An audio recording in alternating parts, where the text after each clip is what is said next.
In this episode, I am once again joined by Alex W., long-term practitioner of Zen, Pragmatic Dharma, and Western Occultism. Alex explains how to meditate after awakening, details the path to success in Zen, Mahāmudrā, and Dzogchen, and compares Taoist Inner Alchemy to building the enjoyment body of Saṃbhogakāya.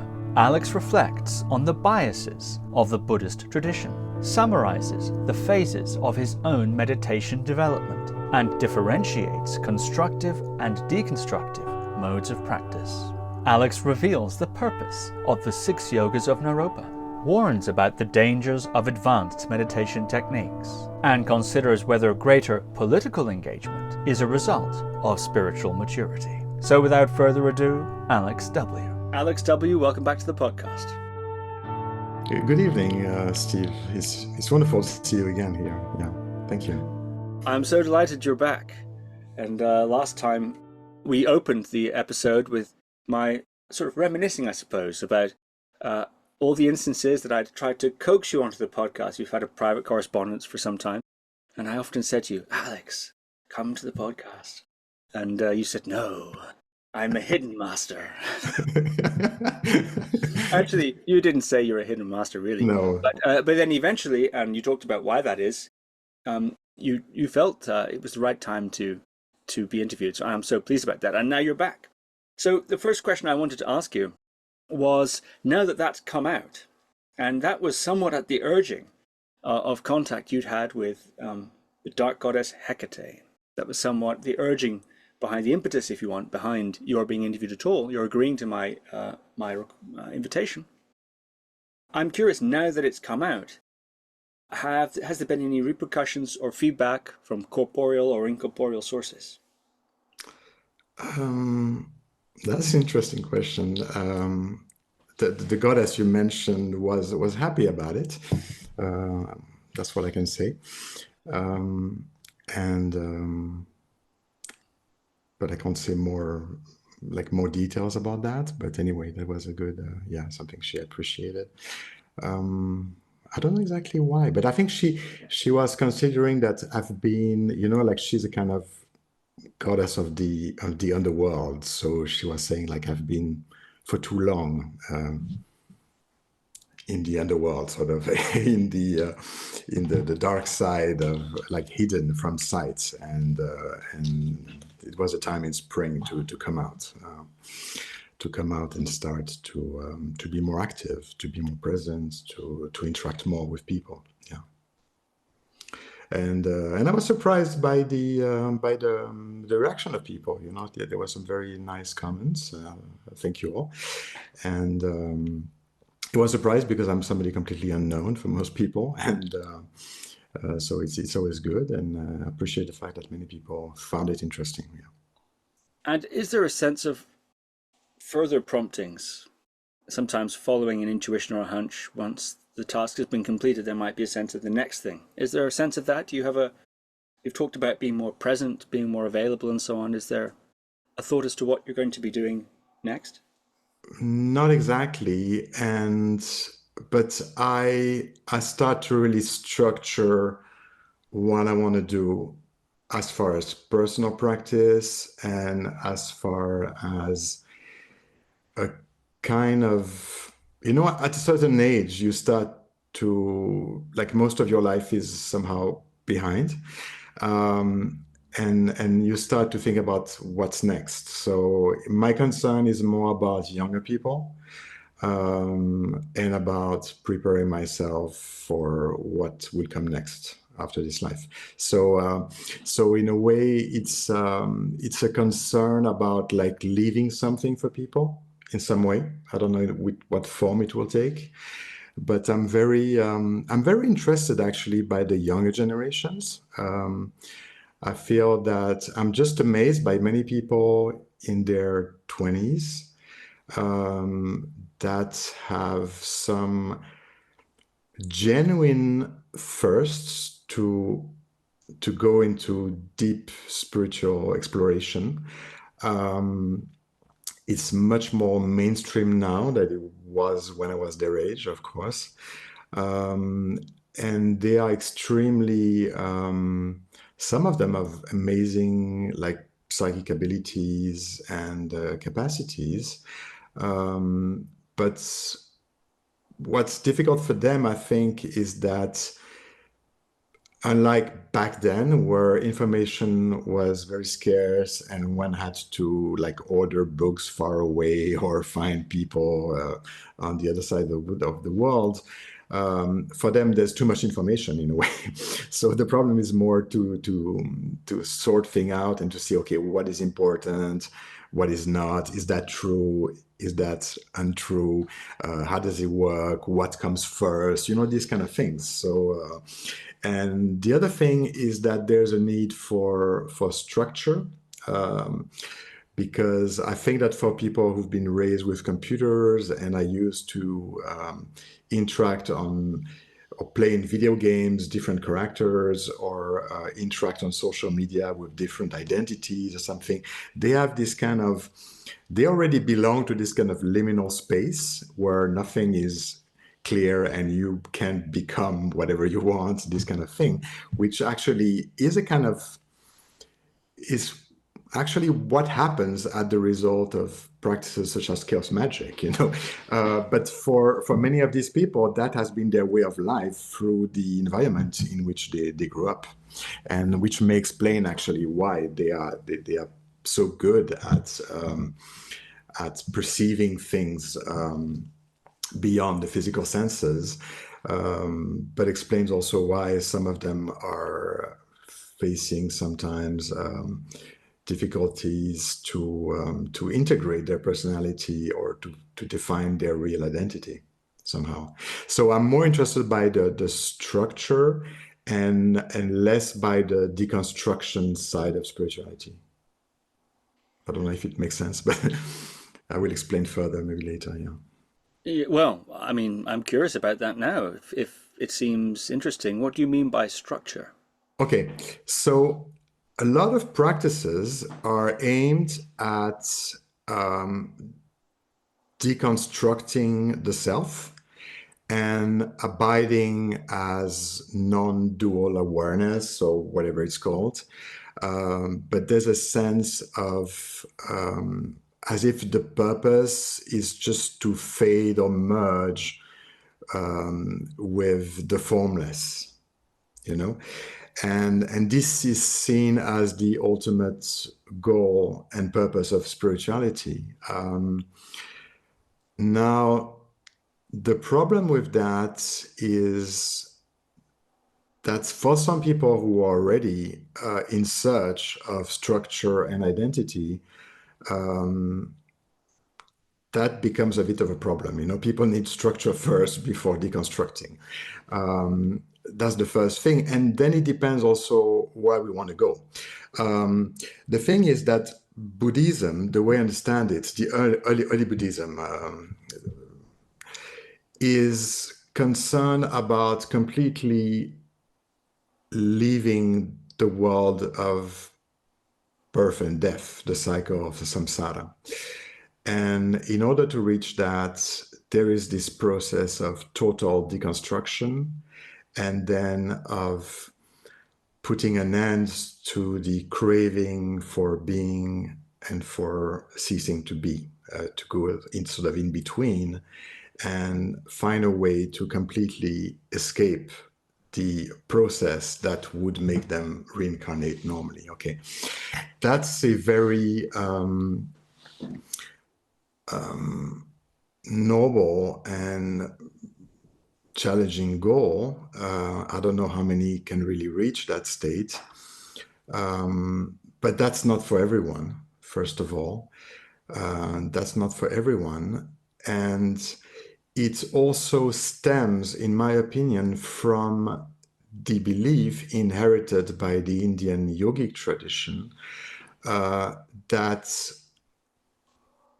living on this world is a kind of prison, a kind of jail from which people need to escape. So there's a kind of Gnostic meta-conception around it, by which we are trapped in a world of illusion, that is full of suffering and that's so horrible, and we need to escape. And in order to escape, we need to practice all kind of yogic techniques in order to deconstruct the sense of self and ultimately sort of gain liberation, moksha, or cease the cycle of samsara. The different terms are used in the Hindu traditions or Buddhist, but that's the kind of preconceived idea that you find also in Greece at the time of Plotinus, that also has this feeling of being trapped in a physical body and wanting to escape it. And that you also find around that time in all these Gnostic currents that moved side by side with the early Christian church. So that's an assumption, but all these practices that became so familiar to us and popular through their reception in the West around the time where all the it started already in the late 19th century with Swami Vivekananda in Chicago and all that, but mostly around the 60s, 70s, when all the young people traveled to India and Nepal and brought these traditions. They gradually became mainstream, but people forget that they are based on this very assumption in a way. I mean, not all of them, but basically that's the assumption. And what I realized over time is that that's one possible goal, but that's not the only one. And we see that with the Bodhisattva idea of Mahayana, where the purpose is not to escape samsara, but to actually remain in it, but from a level by which one can voluntarily choose where wants to take birth again. And we find this also in Asia in some tantric traditions, that it's a bit like the movie The Matrix, like the first step is to escape the Matrix, like you unplug yourself from it, and then you get back into it and try to take action in it and to help within the Matrix itself. So that's a bit what the tantric tradition is supposed to be, or was supposed to be in India at least. So I realized that, and I think that's also connected to many things that we saw even with people on your channel that went through the traditional early Buddhist practices and experienced all or most of what is described in the Pali tradition, and then somehow realize or sort of rediscovered things that pertain more to Mahayana type practices or Vajrayana or this kind of thing. They started to unfold for them in some way. And it showed also that there is not only one direction, but what can actually choose one particular path. Or maybe this path unfold because we have some more affinities with one or the other in some way. So my interest now is not so much because I was never trying to escape something or afraid of suffering. I mean, yeah, suffering is part of life, but the good things also. My concern has never been to escape and to disappear and vanish forever into nirvana or something. I'm more an explorer, and I think that there's so many things to explore in this world and some other dimensions that I don't see. I mean, it's not my goal to completely end the circle of samsara, if it was even possible for me, but more to become able to sort of navigate between these dimensions, or to be sort of formless and suddenly to crystallize a kind of energy body and experience different things here and there. So that last comment's quite interesting. Yeah. Or crystallize an energy body and so on. Yeah, so if you're interested to go into that, and that's the kind of thing I'm interested in right now, is okay, like when somebody like practices such as Zen, Dzogchen, Mahāmudrā, like the first part is the kind of, if we try to make it simple for people to understand, is like to become awareness of awareness itself. So basically, one allows thoughts to arise and pass away, to come and go like clouds in the sky. And as we do that, gradually something brightens, and there is this clear awareness that starts to be experienced as ourself detached from thoughts, emotions, perceptions. And eventually that which was already and always in the background comes to the foreground. And as it does, when it becomes very intense, it suddenly feels as if everything is part of this awareness. Okay? So that's basically what happened with the first part of these practices. Now, at some point, it may shift to a sort of deeper layer where it's not only the unification of everything, where there's no me and objects around, but everything feels like one field of awareness, like this non-dual awareness. At one point, somehow it's not something we can decide, program. It doesn't come as the result of a specific technique. It's more at a moment of total letting go. That's we sort of, for a short moment, can have a dip like beyond that, where the total unconditioned manifests itself within the mind. And that's what people call Kensho, or seeing the Tao, or awakening, and all these words. But then what also people misunderstand, and I saw also like in comments that people, especially I think Asians, and I understand them, are a bit shocked to see people talking openly about that, because in their country, their culture, it's something that you keep for yourself. But for these people also, I need to understand that things are different in the West than they are in Asia. Like I'm about to go to China, so I have family in India also, so I understand these cultural differences. It's mainly the fact that in these countries that have a very long Hindu or Buddhist tradition, talking about these experiences or events are charged with meaning for people, and it's like claiming a kind of special status.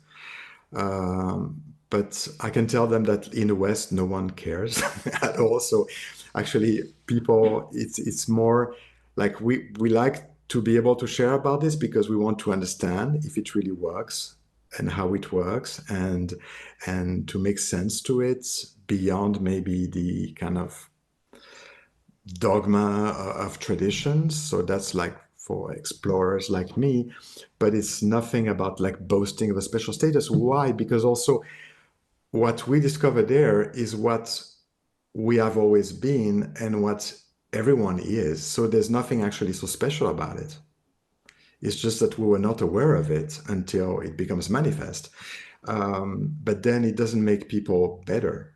It doesn't really, and that's also, I think, a big misunderstanding, is that people believe that because they had some spiritual experience, they should become a better person immediately, or people believe that if somebody had some kind of enlightenment event or something, they must be a saint. It's very common, especially in India. People start worshiping people as big gurus, or something, because they had some great experience. But no, it doesn't work that way. Okay. Now, I was mentioning that because to explain. So one first experiences this kind of non-dual states of pure awareness, pure consciousness, whatever we call them, and realize that that's what we are. So the shift is more like, I am we are more identified at the beginning with our physical body, our emotions, our thoughts, and we have spiritual experiences. But who we are, our sense of identity, is more this physical person. where there's a shift at some point is that we realize that actually what we are and have always been is this pure awareness, and that this pure awareness is having a human experience. So that's the real shift. So the shift is less an experience than the realization, than the understanding, than the knowledge. That's what we call it jhana. It's this knowing, this gnosis, this knowledge, this understanding that that's what it is, not only for us, for everybody else. Just some people are more or less aware of it. So when this shift takes place, we start to abide as this non-dual awareness or this pure consciousness. In the beginning, it's very strong. That's why people feel sometimes on top of the world. In the Zen tradition, it's called the Zen disease, because people feel like, like completely free and completely fearless, and sometimes can be boasting. So it's seen as a kind of disease, like for a young child, you need to go through it. So it's something cute in the Zen tradition to see.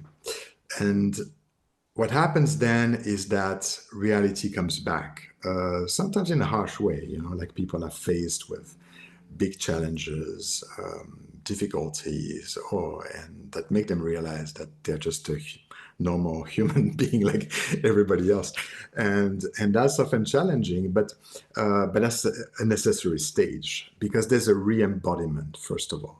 Okay, re-embodiment, and it's sort of, the experience sort of closes down, but never completely. So the sense of self is never again crystallized as some kind of place, like as if we had something at the center of our brain that was our self or sense of me, or sometimes in the heart. It's more diffuse, but it's maybe not as spacious as it was in the aftermath of this kind of awakening event. For most people, I would say, to be honest. I'm sure that for some people, like Ramana Maharshi, maybe in India, so, some people had some really sort of super deep experience, and then he left his village, he went to the holy mountain and meditated alone for weeks and months together to stabilize it. So some people maybe stayed there forever, some in a bigger, but for most people it sort of shrinks down. Okay. Sometimes after days, sometimes after weeks, sometimes after months, sometimes after years, but that's what it is. And then you start to, you don't know why and how. So that's something people have to understand gradually. But anyway, and moving quickly to sort of answer your question, but I had to explain the context. When you see yourself as this pure awareness or pure presence, you realize that actually this incarnation, this embodiment is not only a given, but a task. That gradually you need to infuse this body and to, in a way, spiritualize it. And that's where actually the growth comes. So it's not like immediate, somebody has some crazy experience and then boom, they become a saintly person. It's not that way. It's a very long process by which you are faced with all your repressed emotions, traumas, desires that sort of come to the surface, as if you suddenly bring light in a dark cave, and suddenly you start to see things that you didn't see before, and it's full of spider webs and rats and things, and it just blows in your face. So it can be very destabilizing for people. And gradually you can start to process that, because you have this sort of light of awareness that helps you to navigate that part. And I think also, like what I mentioned before, this kind of metaphoric or this kind of more like magical something idea of going through the underworld, that's also, it can translate in some visionary experiences and things also that's of this nature, where one actually travels through the underworld. That's the kind of, because the spiritual realms are also a part, or they are mediated maybe by our mind and our culture, and some thought forms of generations before us, so they can take a visual form of underground caves and things like that. But that's basically what it is. So there is a kind of shadow work side to it. People are confronted to. And that can be very intense, very strong, and can radically change their life. And you can see this also in the story of the Mahasiddhas that are the root of the Tibetan Buddhism, Vajrayana. Most of them were seen as some kind of wonderful spiritual teachers, head of Nalanda monastery or something, this super enlightened holy man who mastered all the scriptures and could lecture students for hours and stuff. And suddenly they meet an old woman or a barmaid or a prostitute or something that's secretly a dakini, and then they're taken into the dark path and they fall and they eat meat and they drink alcohol, and everybody starts to blame them and to throw them away from the monastery. And it's all the same story all the time. And then they practice in some deep forest or in the mountains, and come back 12 years later. There's a kind of metaphor also around these numbers, but that's how it happens actually for most people in a way. Those Mahasiddhas were exceptional people, so it's not that level, but for most. But there's a kind of similar pattern that I see, and so there's the first part. I'm getting to your question, but it needs some context. So there's a part that involves actually the body itself, like the energy body sort of rewires itself. So this consciousness, this pure awareness, gets back into the body, voluntarily or not, because we live there. So it goes back into the body and starts to open pathways of energies. And there we actually understand how these people gradually discovered all these energy centers, these energy channels, because just observing yourself, you start to see some lights here, you start to feel some movement of energy, warm, cool vibrations. You start to feel a kind of architecture forming or being disclosed within your physical body. And you start to see this energy moving in a certain way, changing things, generating very blissful states. So gradually, this thing starts to unfold and you start to understand. So the physical body is in a way changed because of these energetic changes within oneself. Then on the emotional, so there are different levels. So I would say the lower belly place, like the lower dantian of Taoism, but also the place where the Tummo practice takes place when we practice face breathing.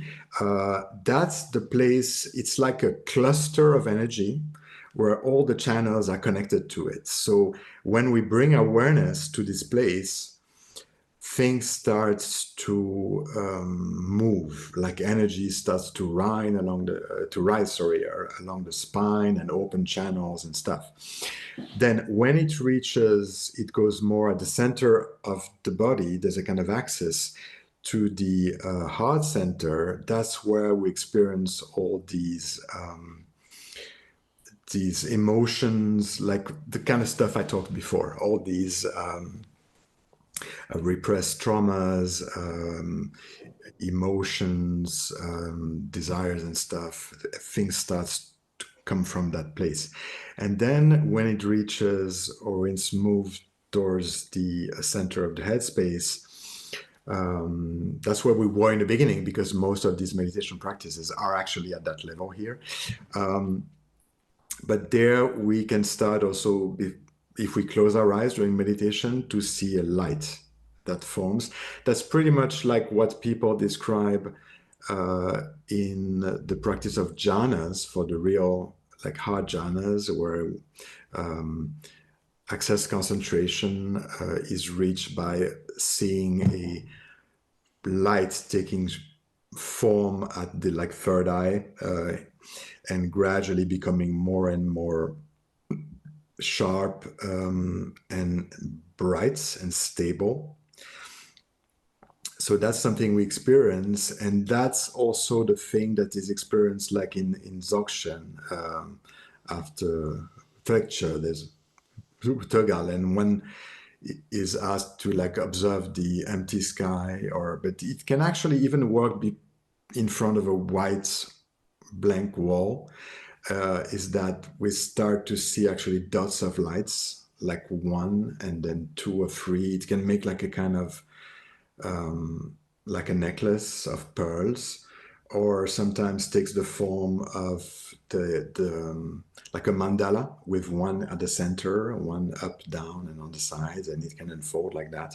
And what it is actually, it's our own awareness that sort of has its own light that's reflected. So we see this as something outside of us, but that's actually the light of awareness that is sort of made manifest outside. Okay. So anyway, but from that sort of stage of unfolding, one may start to experience like out-of-body experiences, like suddenly, but it's not so much like what people describe, like the kind of, like they experience like sleep paralysis, and suddenly they go into the vibration stage, and then something is ejected out of body, which feels a bit scary and stuff. No, nor is it pure kind of visualization or something. It's more like one suddenly, like the awareness sort of shifts, and one can see things like beyond, or in the next room, or suddenly sort of be there somewhere else, on another floor, or in another room, or meet people in some other country, or suddenly experience like being in another dimension, another world, on some other plane. So that starts to sort of unfold naturally. So all this to get to the answer to your question. So what you realize is that from this pure presence that you in the beginning see as the ultimate goal, okay, you can actually crystallize or manifest it in this kind of body of light. Okay, so what happens is that you can sort of feel like you are meditating, okay, and just like aware of awareness, kind of Zen or Mahāmudrā type practice. And then from there, you close your eyes and you start to feel your body like what you do with Vipassana type practice. And from there, you go further and starts to feel the texture of the chair, the floor, the wall, the furniture around you. And as you can feel the texture just by moving your awareness there, you can start to feel, oh, there's a resistance, there's a wall, boom, And oh, this was a texture. You can feel that. It's not, you can try, it's not difficult. And so you can start to feel the texture, and then the furniture, you can see, oh, okay, there's this glass here. I can feel it has a particular texture and stuff. And as you do this, you start to see, okay? And the more light condenses in the headspace during meditation with these practices I mentioned, the sharper it gets. So the visuals become very sharp, as if your eyes are open. And because of that, I recall like some people were mentioning during these long Zen retreats, like some of them started to see what people were cooking at the kitchen of the monastery. They know in advance what's going to be the dish. That's what kind of can happen, but still, this kind of perception can be formless. It's like you abide as a kind of cloud of awareness, kind of formless presence. So it's more like what is called remote viewing, maybe, or this kind of thing, where people sort of have impressions, feel textures, architectures, impressions, sounds, or visuals, but they don't feel like being in a body. But from there, you can actually condense a body and you start to see yourself, boom, you start to see your hands, your arms, your legs, and you condense the body, okay?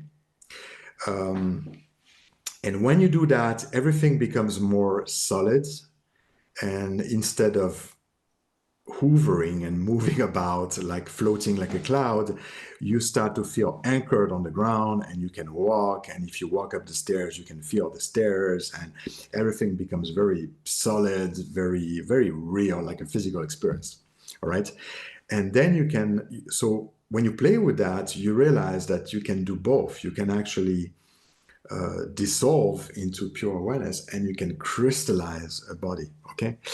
So I experienced that just almost by accident in the beginning. And this sort of reminded me of, in these occult practices, when one summons a spirit, that's how it feels. Like they move in the same way, in the sense that in the beginning we feel a sense of shift in the room, as if it's like gets a little bit like warmer or cool, or we intuit that there is some kind of presence in the room around us, but it's not so clear. And then gradually that will condense, and boom, we start to feel that there is a person that's really like localized somewhere in front of us or on the side or something. And as it does, we start to actually see clearly sometimes the shape of the spirit. So that's the way they manifest. But we can do the same thing. We are spirits too, you know. So when we actually, when this shift happens, where we stop believing that we are a physical person and that consciousness is the result of the activity of brain chemical electric activity or something, but there is something that we are actually spirit, and the way it interacts with matter is a bit of a mystery, but it's a fact. So we are a spirit having a human experience. We are actually not different from any disembodied spirits or deities or something, and we can manifest exactly in the same way.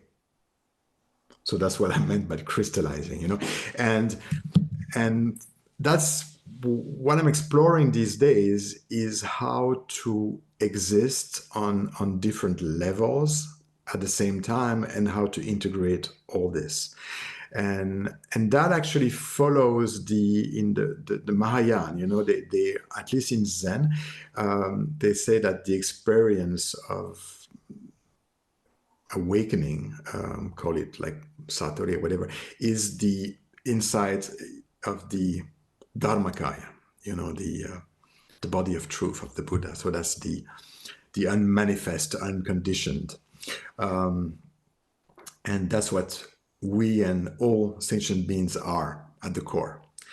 But then we need to gradually build the body of enjoyment, Saṃbhogakāya. And that's that part. That's this kind of, so all these practices like the 6 yogas of Naropa, basically they are made for that particular purpose. They are not made to reach enlightenment. They are made to create this energy body. Same with Dzogchen. I will explain how it works later. And then the last phase, the last phase is the physical self that we need to improve. And that's this endless thing. That's why they say that in the end, it's always about keeping vows. Like for a monk, you know, like you make vows, and then to actually be up to your vows is the life task, and the task of many lifetimes. So, and that's something, it's always very interesting. Like I know like the abode of a Tibetan monastery in Switzerland, and I've known him like more than 25 years ago, when he was maybe less known and not officially seen as a tulku and all that. So we know each other for quite a while, and our discussions are pretty informal because of that. But what surprises me with these kind of people is how humble they are, and how, like, his main concern now, I think, is the everyday behavior, like, because that's the last phase, is the improvement of ourselves as we are in this pure physical embodied self. That's the kind of last phase of unfoldment. But that becomes possible through all these stages before, because we need to create the structure that can actually modify the deeply enrooted patterns that make our personality the way it is. Like, just pure self-help psychology is not sufficient to really transform somebody. There's a need for a real sort of energetic change that goes together with it, and that's the task of maybe like several lifetimes or something, that it goes on and on forever, almost. So that's the way I see things, is like,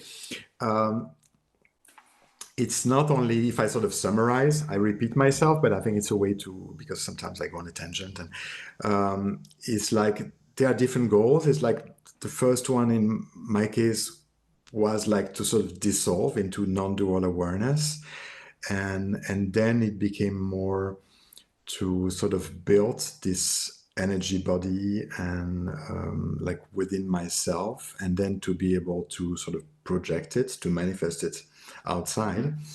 And that's when you start to interact with spirits, deities that have a connection with you. And that's, I like to go on a tangent. So I will. But that's something also of interest, is that I think there's a big difference between the Tibetan people, like the Lama, like the Tulku I was talking about before, because for these people, these practices, they have been in their culture since the maybe like 12th, 13th century, for in this case. So Gerupa. So and himself is a Tulku who has been recognized as being the reincarnation of one person who has been there. So they're all the Yidam, all the deities, the spirits they work with, they are deeply rooted into their culture, their tradition, and themselves personally, because they have worked with them over lifetimes. So there is a very deep, strong connection. Now, what I've seen in my personal case, but it may be the case for other people, is that coming from Europe and the glimpse of past life, and when I know they're more like took place in Europe, is that I don't have like deep karmic connections with Asian deities. It's more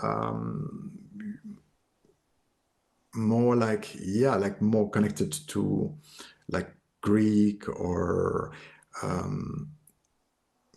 even like Slavic in one case, a deity I didn't know about before. But anyway, so because we are like different souls have different past, different history, and different connections to a particular culture. And that makes things a bit different also in this way. And this is the reason why I think also that some traditions maybe are not made for everybody, or that's the reason why maybe some people in the West, after a while, unlike these great Tibetan yogis, that really like embody more and more their culture and religious tradition. What I see a lot in the West is that people at a certain stage, like they reach what was seen as the peak of the tradition that they sort of adopted. Suddenly they sort of leave. They seem to quit and to do their own thing, or to go back to something different. And people can be shocked because of that. But it's because maybe also that, they were not made actually to adopt a foreign tradition. And unfortunately, in many cases, like it's the case in the West, we have lost many of these traditions, even within the Christian mystical tradition or the Hermetic. I mean, I've interacted with monks, with the Carmelites, Dominicans, but there are people who have very deep experiences, but it's not something, it's difficult to access, like, and people needs to really like become a nun or monk and gradually go into that. But it's not anymore very common here. So we have to adopt other systems, other practices. So I don't know if this, like I'm talking in many different directions, but I think gradually as we talk, it will start to take form and structure. But again and again, like I'm talking in circle, but always like going back to the same key things, is that for me, it's more about now like creating a kind of structure on every level. It's like instead of deconstructing, that's part of it. You have this solve coagula of alchemy. So at one point you sort of deconstruct and sort of merge into this formless non-dual thing. But then you start to gradually bring back this presence of awareness within the body and gradually sort of build this architecture that allows it to sort of manifest in a coherent way in this world, and also to prepare for the afterlife, for the afterlife. So that's why I'm starting to sort of understand how very different traditions and practices, in a way,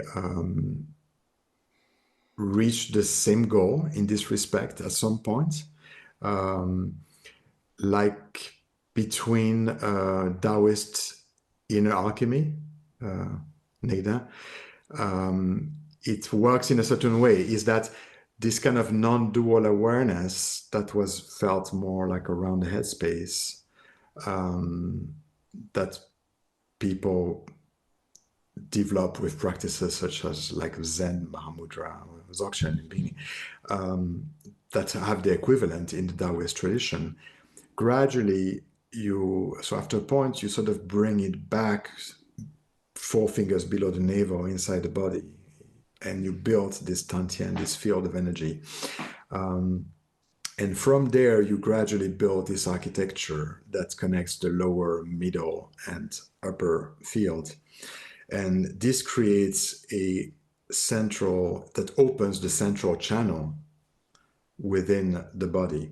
And that becomes the axis of presence. So you can actually feel this kind of non-clearly located presence, free of thoughts and emotions. You can feel it actually moving up and down when you meditate within your body. So it feels as if you are actually localized within the lower part of your abdomen.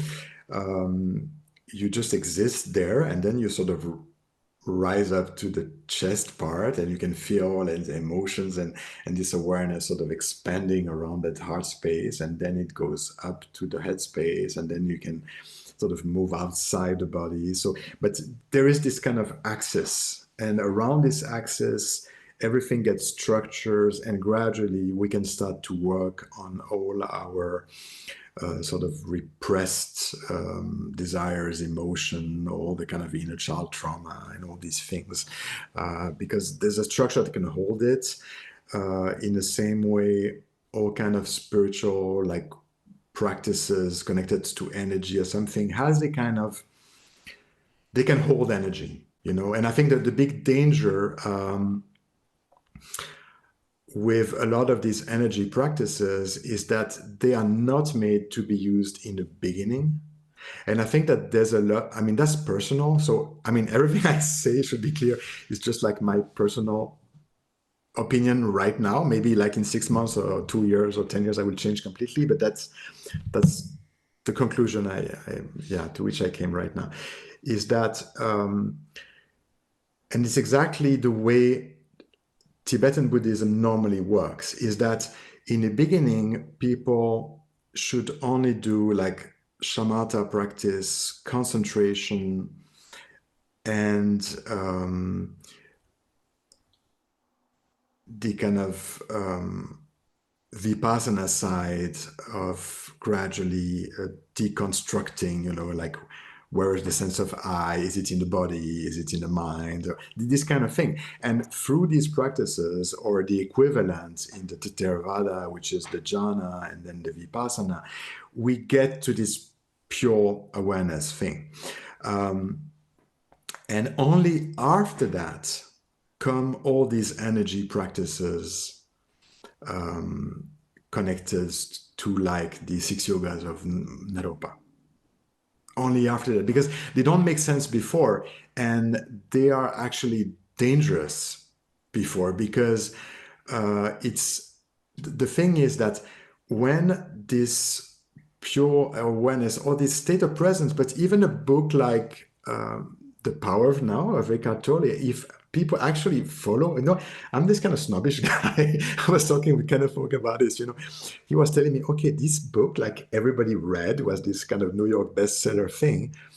If you really read it again and again, and you I mean, it looks very simple, but it's very deep actually, and that's what he says. He's like, first, you know, you have this presence, so it doesn't require some big enlightenment experience, just to sort of being able to sort of stabilize this sense of presence that's sort of unaffected by thoughts. Then as soon as you move it into the body and you become, you know, you bring this presence, you see what I mean, huh? If I try to explain, you sort of bring into your body, then you start to sort of, you bring this light of awareness into the body, and you feel it sort of filling your legs, your arms, and you feel the energy shifting, and that's where it comes about all these. He talks about how it's called the pain body and all that. You know, that's another word to refer to what I'm talking about this kind of shadow work side of it. So all is there actually. It's very simple. But anyway, so when people do that, like, let's say somebody just uses The Power of Now. That's the only book you have on your desert island or on your boat, okay? And since it's the only book, that's the only reference, and you just practice with that. Now, doing this, people will first observe their thoughts, and they will gradually realize that they are this presence of awareness that's untouched by thoughts, emotions, sensations, that's just free, okay? And then it becomes more and more stable, so one starts to experience it not only on the cushion during practice, but also in everyday life. It starts to manifest more and more and become gradually something pretty like normal. We don't even realize we are there, because that's what we are basically. And then from there starts to inhabit the body. So to bring this awareness into the body, they will start to experience all these things. Like he describes one thing that's real. Like when you go to the lower belly, the Dantian, this place, you bring this pure presence inside there, and you sort of rest there. Then the focus is less on the awareness side of it, but more on the sense of being. So it feels very grounding, and actually it feels like this awareness is suddenly, boom, it's sort of grounded on something. And from there, it can also feel that we sort of move beyond matter and sort of merge with some kind of infinite space in a way, or consciousness, but also it feels very grounding. And so when I experienced this recently, just based on this book, I was trying to see how it works. I suddenly, I was there and I could have stayed, I think, for a very long time. Like it felt so good, and all like physical sensations disappeared, sort of. So I couldn't feel like the pain in my legs or all that. It's very restful. So that's just an example. And what I see with that, so again, I'm talking in circle, but to gradually make my point for different examples. So I'm a kind of spiral guy. It's not linear like last time.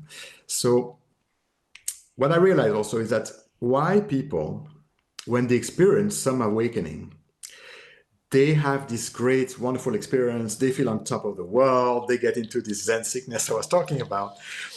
And gradually they see to their despair, this state sort of fading away, and they're getting back into the shitty world in which they were before. Okay. Why is that? Why actually this awareness cannot just sustain itself long enough? So my current understanding is that actually, if taking as an hypothesis a kind of Samkhya view of the universe as if everything is made of consciousness and energy, okay? And I've talked to some people into brain science and stuff, and when I ask them yeah, but in the end, what's consciousness? At some point they need to admit that somehow consciousness is something that sort of pre-exists matter, or it's not only the product of something, okay? But in order for consciousness to experience anything, the way I understand it, it needs to sort of be infused with energy, okay?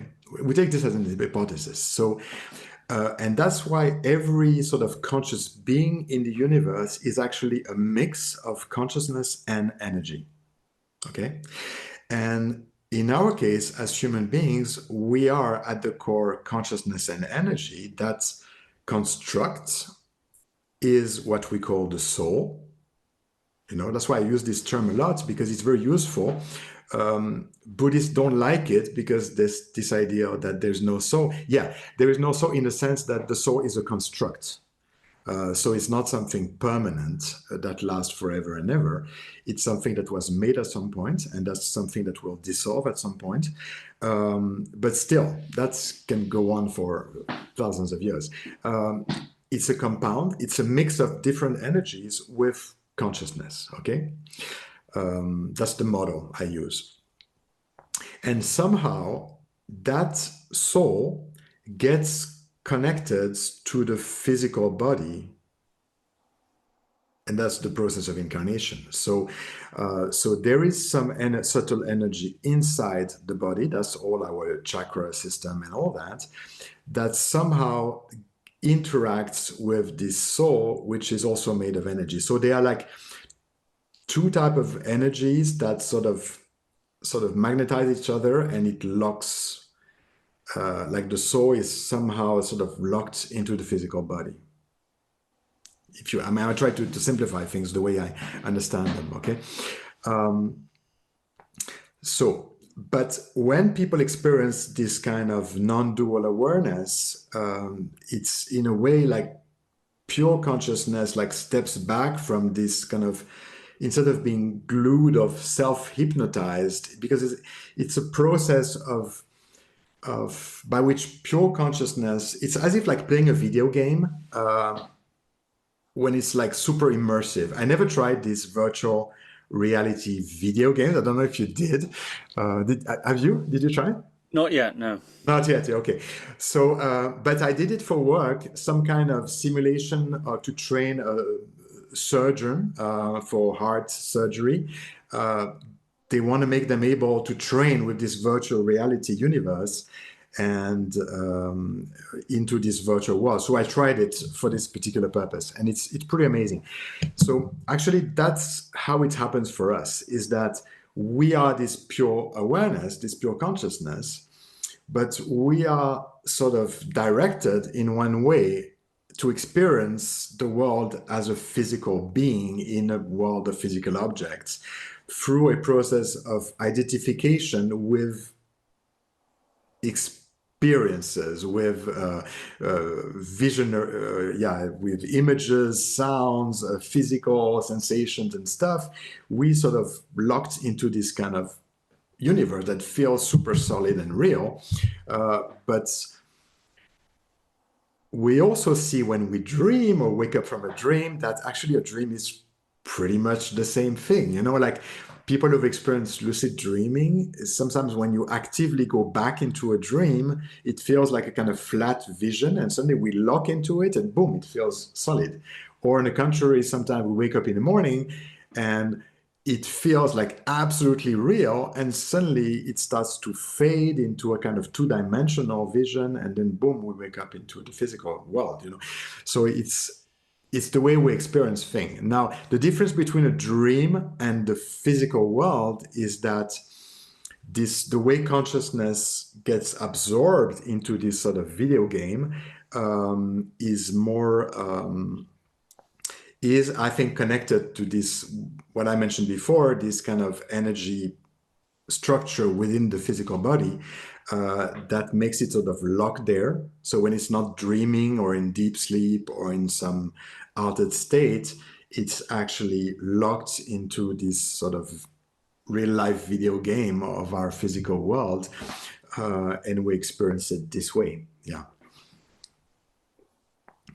But so then my interest right now is also to prepare for the afterlife, because what I understand is that why people basically, like why people do all these practices, you know, like when you have practice like Zen or Mahāmudrā, then why do you need to do the 6 yogas of Naropa, for example? You know, in the Vajrayana? Like, why that? Or like some people imagine like this also, like in the Hindu yogas, like this Kundalini thing, it's necessary to reach enlightenment, and when your Kundalini arises, you're enlightened. Not really. It's not. It's two different things. It's interrelated. It's two different things. And in the early yogas, no one mentioned the Kundalini. That starts only around the 8th, 9th century in the Hindu text because of this tantric current suddenly that goes into yoga. But anyway, so why people do that after? Why not just practice non-dual stuff or just like meditation or something, you know? Why? Because what they want to do is they want to build this sort of body that can survive death and transition smoothly at will and choose where it wants to be in the next incarnation if they want to. That's the purpose, actually, the way I understand it. Okay, so what happens normally at death is that, in my understanding, of course, no one came back really after, like, you know, like somebody cuts your head, you know, you won't come back to tell how it was. So all we have is the what people told us after near-death experience, but not death as such, but close enough, is that people experience like seeing themselves like floating above their physical body. Okay, that's very common in all the out-of-body experiences people can have. And then often like they interact with some spirits, angels, whatever. That's something that has been edited in a lot of early books, because the scientists who wrote those books didn't want to sound too religious and woohoo. They wanted to prove something, but they didn't want people to dismiss their work as something. But that's quite common, actually. Or they meet their departed ancestors and they find themselves on some other plane, but it's highly symbolic, and people of different cultures experience things according to their cultural background often. Okay, so what does it mean? Is that for normal people, actually it's filtered by some kind of memory and some kind of karmic imprint and stuff, right?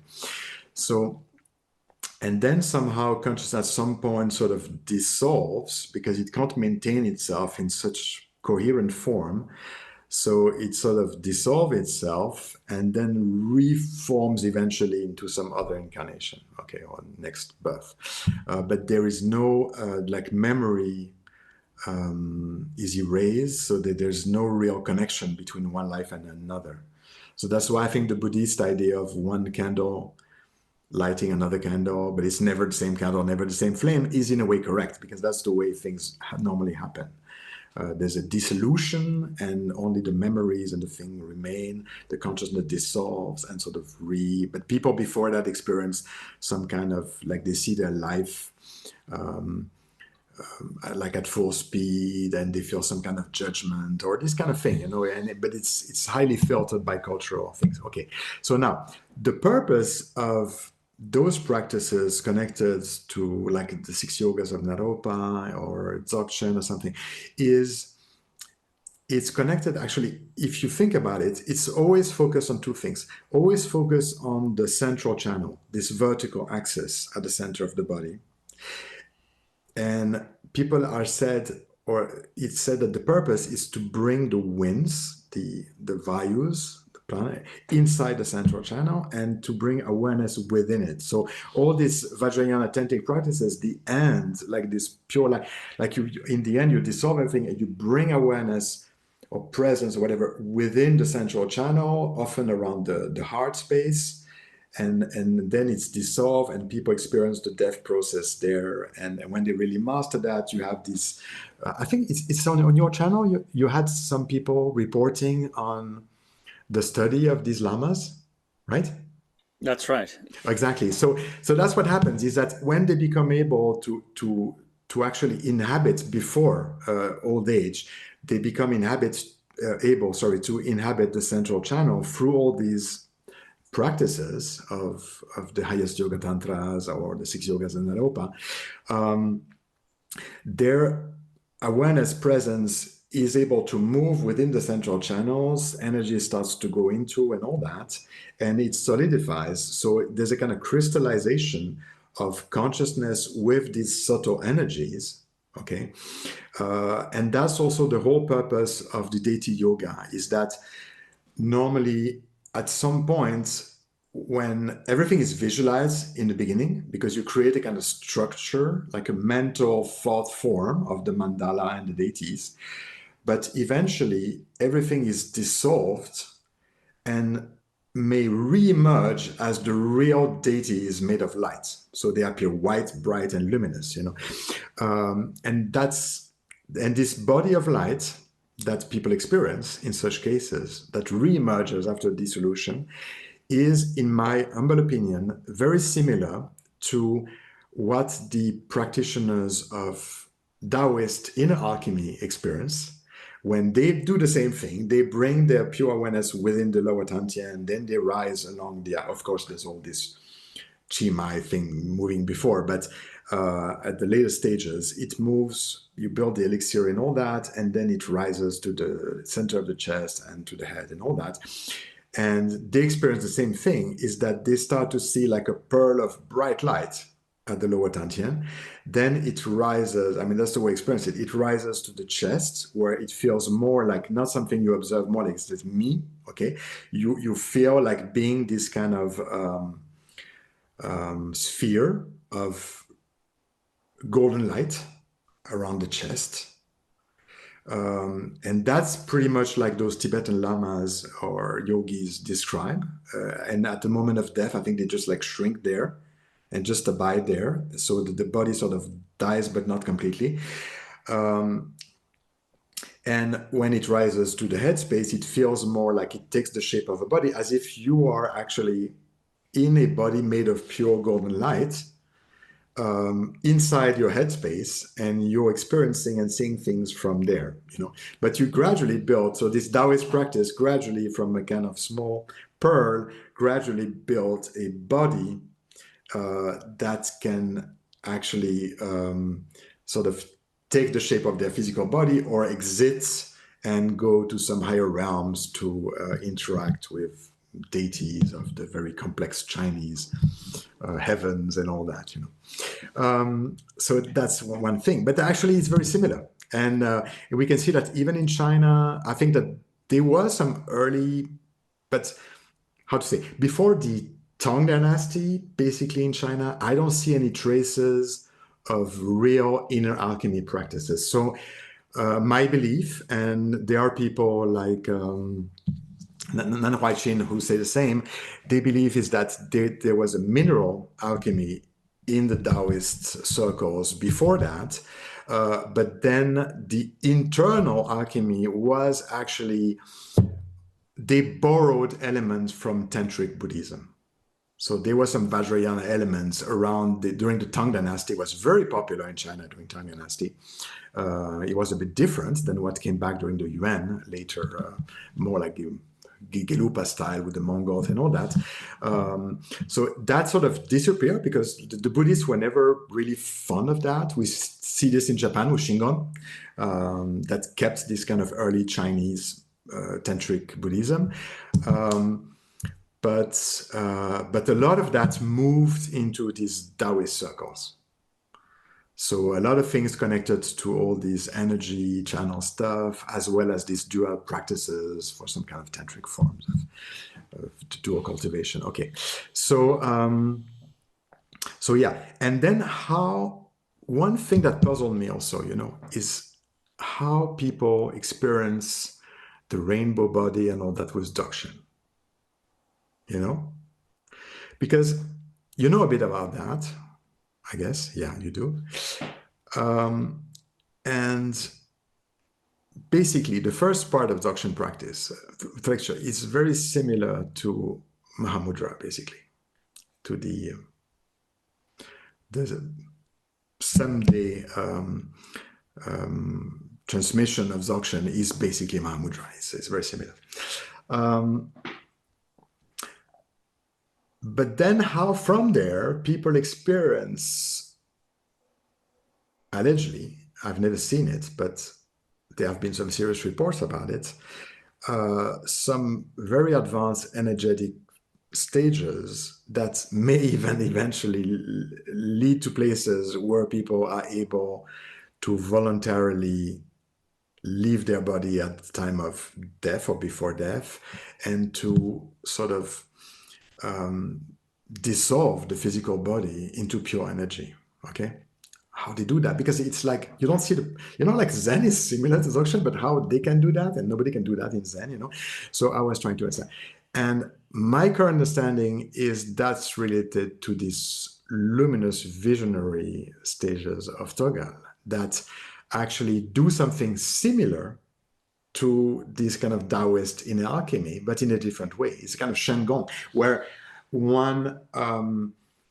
this pure presence generates lights in front of us in the sky or in a dark retreat that would be in total darkness. The Taoists do this a lot, basically, and that's their common practice for this.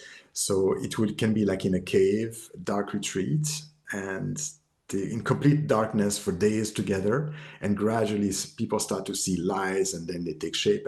And then what happens is that this kind of mandala may build around, or people can have visions of past life, whatever.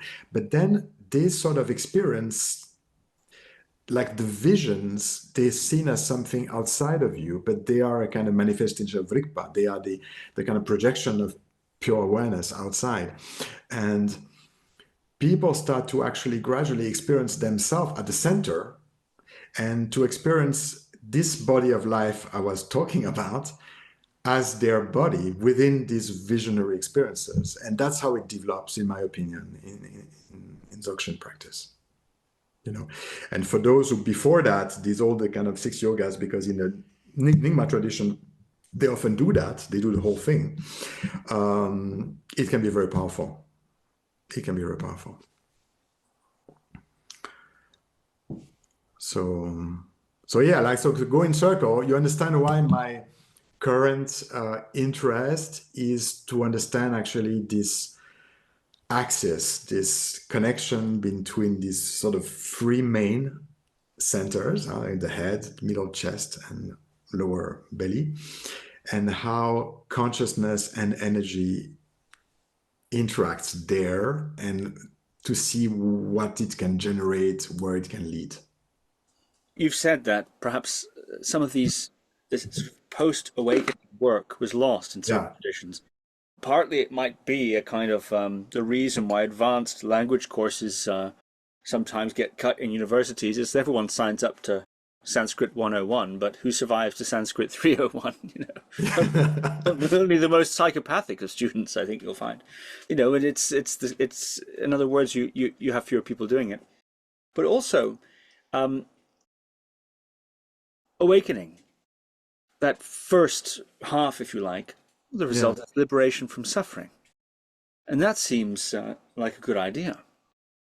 But what about this second half? What is the point of developing this body of immortality, as it's sometimes called, I think, in the Taoist tradition? This, what is the point of going into those stages? Sometimes, of course, it's glossed as saying, well, it's to benefit other beings and so on. Or other people will say, well, it's to preserve something of what you've done, to take into the next life, or even to go beyond rebirth and to exist in a kind of sort of Obi-Wan Kenobi Force Ghost sort of a way, But what is the point of going beyond that? And perhaps that's one of the reasons why, after attaining awakening, by the classical definitions, sometimes people do stop. Yeah. It's true. It's true, because the awakening is like when people experience the unconditioned, there is nothing beyond it, and you just know that. I mean, if you have the slightest doubt about it, it's not awakening. Okay, so it's clear. You just know there's nothing beyond it, in the sense of more unconditioned. It's like but then, okay, like if somebody wants to completely exit samsara, means end suffering the way the Buddha intends it. Okay, first parenthesis. I think there's also a lot of misunderstanding, because a lot of people who got interested in Buddhism did so from a kind of psychological, Jungian or whatever background. And there's this idea of interpreting the Buddhist scriptures, seeing suffering as a kind of psychological suffering. While clearly, when people read the Pali, I mean, the translation at least, no, what he means by suffering is birth. When as a baby you're born, it's suffering. I mean, I've witnessed the birth of my son or something, they suffer, it's a big shock. When people die, they suffer, it's dukkha. When people are sick, it's dukkha. We've been through that too. Old age is dukkha. You start to have pain everywhere and all this. So that's very physical. That's very down to earth. Okay, that's not some psychological state. Oh, I feel so cool. No, that's real. That's physical. But also dukkha extends to everything. So for the Buddha, even the most refined meditative stages of jhana, they are dukkha. They are marked by insatisfaction in the end, because you can't stay there forever, because you're afraid of losing them, because of, so to really exit suffering the way he intended it, the way he meant it, is literally a form of spiritual suicide, the way I see it. Okay, I'm not saying it's bad, but that's what it is. So the purpose is to actually, I guess, even at some point, deconstruct the soul and sort of fully merge with this pure consciousness, but pure consciousness so pure that it contains no, I mean, still in my Samkhya, okay,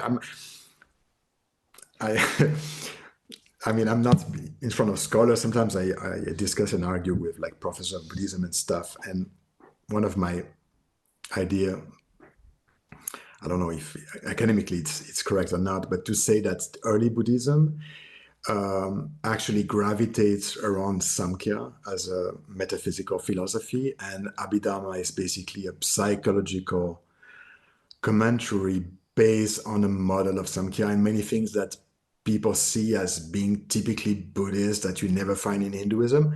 I've never studied Samkhya, okay, because that's it's pretty much the same, and that's why also the Yoga Sutras of Patanjali are intertwined with early Buddhism and vice versa. It's pretty much the same environment.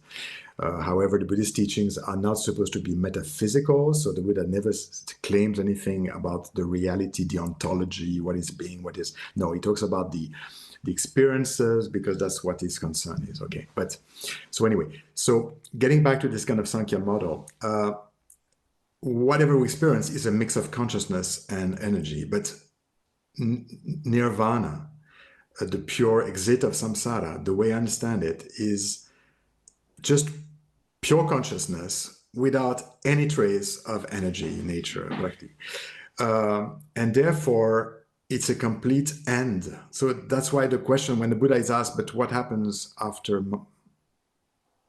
nirvana? Where does the heart goes, And he can't really answer, because even the term nirvana is like the term people use, like when you blow a candle. It's nibbana, it's extinguished, like the first is extinguished and the soul is extinguished. And what remains is this pure consciousness. But this pure consciousness is not even aware of itself. You can imagine a sun into infinite space without any star, solar bodies, whatever, outside of it.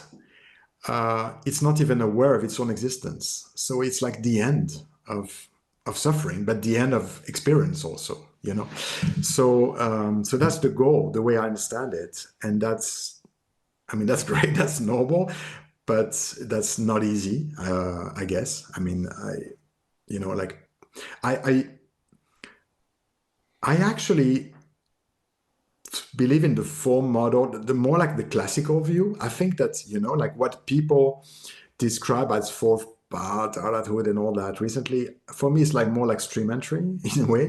Like you have seen the unconditioned, you have seen Nibbana, okay, that's clear. But then you have not yet started working on your, about like to embody that as far as the push-pull of desire, attraction and anger and stuff. And gradually, if people follow all these, that's why people were supposed to become monks and then to follow these rules. And through all that, they can gradually become maybe detached from like lust or sexual desire or anger, or gradually. And at some point where people can really completely let go the desire of existence and of non-existence, they can slip between and get to this nirvana after death, after death. And that's what it is. Boom. Okay. So that's one way. But then some people maybe are so tired of experiencing stuff that they just want to be there. But me, no, I want to experience things, Yeah, so many cool stuff to experience, not only in this world, but also on some other planes. So I think that's the purpose. So some people, like the way the Mahayana works, is that people take a vow to actually purposely refrain from reaching the ultimate goal of Buddhism by keeping themselves into this race, but then they built this sort of energy body that can keep some memory and can voluntarily eventually transition from one life to a next in order to be able to support friends and students or family members in a next life. That's all this Turko thing is about. I don't know how much of this is true or not, but that's the whole idea, and it's interesting.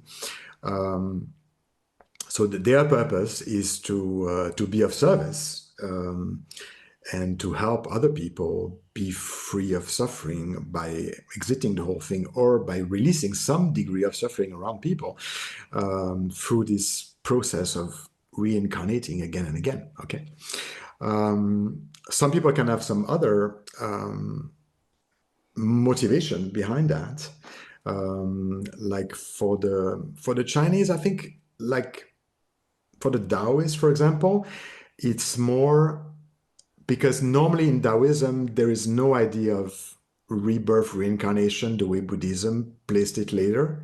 There was this idea that people are made of many different souls. Like there's the Hun and the Po and all the Shen, and all this together. That's what I was trying to describe, all these different energies grouped together and create a kind of soul, but within the body. And when people die, they dissolve. So one part goes to the underworld, one goes to the heavens, that was the idea. So their purpose was to create this immortal body that can actually survive death. So that was the whole purpose for them. But then gradually, when these Taoist schools got mixed with Buddhism in China around the late Tang and especially Song dynasty, you have also this idea that it becomes very similar to Buddhism. So their purpose is also like a bodhisattva. They call it immortal, but it's basically the same thing. And in the some other tradition, it basically is to be a service, because you want to see more things, you want to do more things, and you need a vehicle for that. You can't just dissolve in some kind of shapeless cloud or bottomless ocean of the unmanifest, people. But then there is also, and that's the beginning of this kind of spiraling discussion, is this idea of being able to exist on different levels at the same time.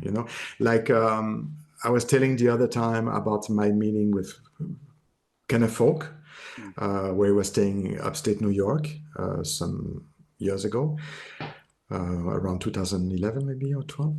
And he was telling me that actually, like, while talking to me, he could like project different energy bodies around himself and see the whole scene from different perspective. The kind of thing he never talked about, and I don't want to talk for him, like because but I mean, some people like him describe that, and they can actually experience life on a different level at the same time. So yeah, but it's mostly like to be of service, or to keep experiencing things. And I think that's, I don't know how you feel about it, but like it seems like many people so much want to escape the world, escape reality, but actually, how to say, and I saw that with the very sort of advanced, real Zen people I've seen, and you see this in the Zen scriptures, is that there is a kind of beauty in the simple material world, the way we experience it. The beauty of the evanescence of things, the beauty of impermanence. And you see like Zen poetry, Zen painting, the Zen aesthetics in general is based on seeing the beauty of what it's gonna die. It's like, that's why also like in Japan, I mean, it shows also like the Japanese mind, how they received Buddhism and Zen. Like they have this holiday for the cherry trees, and they see these flowers that remain just for 1 or 2 days, maybe 3 days to the most, and then the wind takes them away, and they see the beauty. And to see the beauty also of sad things, there's a beauty into it. Like many movies we enjoy, often it's tragic, but we have tears, like the emotion, the beauty is not only the happy thing, is this kind of tragic, this kind of people like losing their loved ones, and see, that's the beauty. I mean, there's some beauty in suffering also, like I don't see it as something only bad, because like suffering is also impermanent as such. So unlike, I mean, I wouldn't want to be some people with this like horrible tumor or something that suffer like hell for like years together. But otherwise, I mean, I've been through very painful things. I described the other time this kind of back surgery where you're on morphine for days after. It's really extremely painful. We have all been through a lot of emotional pain that's often even worse. Sometimes it's like a broken heart, sometimes it's losing people we love, sometimes. But that's also the beauty of the human experience. That's the beauty of life. It's like a drama. It's like a drama. And I think that from a different perspective, when we don't feel that we are fully trapped into this matrix, into this sort of virtual reality world of the human existence, there's a kind of enjoyment also of experiencing all that, and therefore that's the kind of thing I see also with interacting with some spirits or deities, that they see the beauty of our human existence, and they see it as sometimes the purpose of a human life is not to use it as a way to escape it. That's something I'm a little bit at odds with, this thing that we see a lot especially in Tibetan Buddhism, where there's this reflection, but it's a way to motivate people on the precious human life, saying, oh, this is so rare, almost impossible to get a human body. So when you have it, you need to really use it full time for practice in order to escape the human thing, So it's as if like you are so lucky to be jailed in a human body in order to use this jail as a great opportunity to escape the jail, But in some cases, actually, what you realize also with this awakening is that everybody is actually spirit in the first place. So actually the purpose is to experience a human life the way we enjoy watching a good movie, going out on a Friday night or to the cinema or something. That's some enjoyment out of it, and to be able, like these Taoist immortals, to not only enjoy it in their mountains of China, but also to travel to some other planes and to that's the life of these guys. So I don't know if it makes sense, but it's something that you also realize, that it's not only about escaping things and about running away from suffering, that suffering is part of life, and there's a beauty to it. One of the critiques that is sometimes leveled against people who are attempting to engage in spiritual practice, for this, apparently for awakening, is that actually they don't really want awakening. What they want is a kind of self-preservation or self-improvement project. We're doing it to become calm, so that I can be more calm, so that I can suffer less, so that I can make less mess in my life and whatever, or be more powerful or unlock things. Sometimes it's said that motivation infuses a great deal of spiritual practice in the first half, to use your conception of it. What differentiates that kind of motivation from what you've described there in the second half? That's an interesting question. I never thought about this, but it's interesting. Yeah, it's true. So of course, like everybody gets interested, starts practicing meditation or interested by self-discipline or something to improve, to become more calm, to manage the stress of everyday life and all that. And it's been even more recently used as a kind of commercial product. That's the way our capitalist system works, is that whatever we can find and we can turn into kind of something we can sell, it's great, and let's make it popular. Okay, that's cool. Unfortunately, it waters down a lot of things. But I think that the motivation to improve oneself is not bad. It's not bad. It's like my first Japanese teacher. Often I think in the West we get very confused about things, like the meaning of life and all that. But in some other cultures, it's very simple. So people ask, like, what is the meaning of life and all that? And the Japanese guy says, the meaning of life is to improve yourself, to become a better person. And that's all. It's very simple, but actually it's a great purpose. Like your purpose is just to become a better version of you over the years, and that's the way he summarized it. So he didn't make the practice, and that's very Soto Zenish, is like they don't put any emphasis on awakening and stuff. He was not like some Zen people, some Soto Zen people in the West, more like kind of Deshimaru, Kodos Sawaki people who sort of deny even the existence of awakening or said that Zazen itself is awakening. No, but he said that, he says, the only thing I did, he told me, is that to translate into English, that's a version that's less common, but I have it here, the Shobogenzo of Dogen and the transmission of the light of Bukeizan Joking. And he said, okay, I have, like the two founders of our school, I translated them into English with this American guy. That's my contribution. I don't want to teach anything so precise in that regard because they said it better than I will ever be able to do. Okay, so I let them speak. You practice. I teach you how to practice Zazen. You just do your practice, and you read these guys, Dogen, Keizan, and he told me, like, over the years, the same thing you read, you will, like, in the beginning it makes no sense at all. Then gradually it will start to. Then suddenly some parts will start to make sense, you know. So he said, over the years, gradually it will make more and more sense.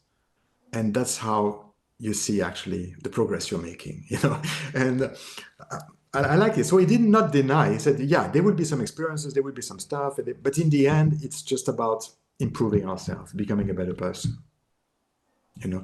So, and I think it makes sense. I mean, he was a wise, he is still alive. He's a wise man and simple, like North Japan, you know, not the very sophisticated people from Tokyo. North Japan, which is more shamanic in spirit, more connected to maybe like Korea or something, and simple from the countryside in a way, you know, like Sendai is a big city, but still visiting people. Like Soto Zen grew up more in the countryside, was not in Kyoto, close to the imperial shogunate. They were more in the countryside. So, so that's, yeah, anyway, that's small story. You know, I think people like these stories, and I like to tell stories. But it illustrates that this purpose of trying to improve your life, trying to relax, it's noble. It's a good thing. It's a good thing, and people would tell me like they want to learn meditation to be able to relax because they are stressed after work. I say, great, you know, great. It's much better than a glass of whiskey, you know, I guess. So it's great. And that's the way suddenly people discover new things about it. What I'm more cautious about is those kind of intense practices for people who are not ready for it.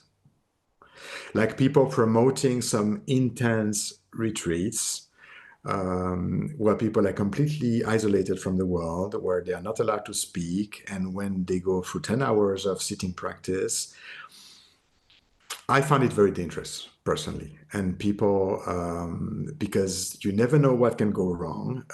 It's like people taking LSD for the first time. You know, it can go fine and people can end up in a mental hospital. And these people, they just don't care about it. They just don't want to be held accountable. They say, okay, that's your problem. We'll just bring you to a hospital or something, or you go back home after but we don't want to talk about it. And this happens a lot also about this kind of intense meditation practice, around this kind of energy related practice that people promote and something goes wrong. Like I've heard, I don't know if it was on your channel, some person were talking about some intense Kundalini yoga practices and something. And sometimes things really go wrong and people just don't have the experience, don't know how to manage that. And Western science has no clue. I mean, like we're speaking about Dzogchen, my Dzogchen teacher is Lama Lina. She's been practicing acupuncture and Chinese medicine and all that. So she knows a bit about it because of Chinese medicine. And she has some good advice also. But when it's really severe, she will send people to some specific experts of like Tibetan medicine or some burn lamas who can deal with that, you know. So it's something very serious, and people are very irresponsible, I think, promoting that in such a kind of intense way, not knowing how to handle things when they go wrong. Okay, so that's my little rant. But beside that, I find it good, you know, that meditation becomes mainstream and that people, like when I was, you know, you see my gray hair, like when I was younger, for somebody like me working in an office, you know, like this kind of like legal work or banking or something, to be interested in meditation was being a kind of hippie, and people would see you as some kind of weirdo into some weird, strange cult or something. Nowadays, it's not the case anymore, and I think it's a great thing. It's good, you know, and all this self-improvement culture. It's also a good thing in many ways. All this awareness, also like this trauma-informed. All these young people, they are really very much accustomed to that now, and they can speak with very technical languages that I don't have personally. I'm learning it from them in a way. It's great, but again, the problem sometimes become like structure, becomes like what to do, where to start. And I think that people, especially I think for young people who have been brought up in front of video games and stuff, they actually need to be more embodied. So I think that the good place to start would be more things like Tai Chi Chuan, like or some yoga, like physical type yoga, anything that sort of brings consciousness more into the body, or doing like hiking, like sports or martial arts or something. I think that's what's most needed now for young people interested into spirituality, because they're already open. Like that's, they are super open, but they just need grounding to be able to hold this energy and to be able to get things structured. Yeah. So I don't know if this answers your question, but yeah. So it's not like I'm against, or I sort of have a kind of snobbish look, or no, because I think everybody starts this practice because they want to feel better, and that's so good, that's great. What I don't want is that people to imagine that all their suffering, because we get to this suffering point, is that I don't want people to have a wrong idea that they will have some cool experiences, and because of that, all their suffering will go away. No, it's not true. I mean, if somebody doesn't experience any type of suffering anymore, please call me, reach out to me, tell me how it works. But I haven't seen that ever. Okay, people, like even the Buddha himself, he describes how he feels he got intoxicated and he eventually died from it, and he showed how painful it is. There's pain. Nisargadatta Maharaj in Mumbai described when he had this cancer, that he said, okay, it's like even more painful than it would be if I was not in that state. But somehow he was able to be sort of detached from it, at the same time within it, but it was super painful and it didn't disappear. And the psychological suffering doesn't go away neither. I mean, we all experience stuff that are painful, regardless of what people experience as some super cool enlightened states. There are things that are painful and difficult. And all the people I've known at some point in their life, they've lost maybe their parents, maybe their loved ones, maybe they had a divorce, maybe there's a psychological pain all the time. Yeah. But then, as I said, it's part of life. It's part of the story. It's like a good novel, a good movie. If there's not a moment during which you cry and then you laugh, it's not a good movie. You need to go through all these emotions. So that's why I don't see it as such a bad thing. That's the drama of life. But I don't know how to answer your question. Maybe I did, maybe I did not at all. But how it's still the same thing. I think it's still the same thing. It's still kind of self-improvement that continues in a different way. You improve like different things than you did before, but it's basically, but from a different angle. It's like, as I said, it's like bringing kind of pure awareness into the body, and from there going into emotions or the kind of underlying sort of energetic structure of emotions within the body, the way they are sort of sometimes trapped into, so it's like you do the same thing in a way, but from a different perspective, maybe.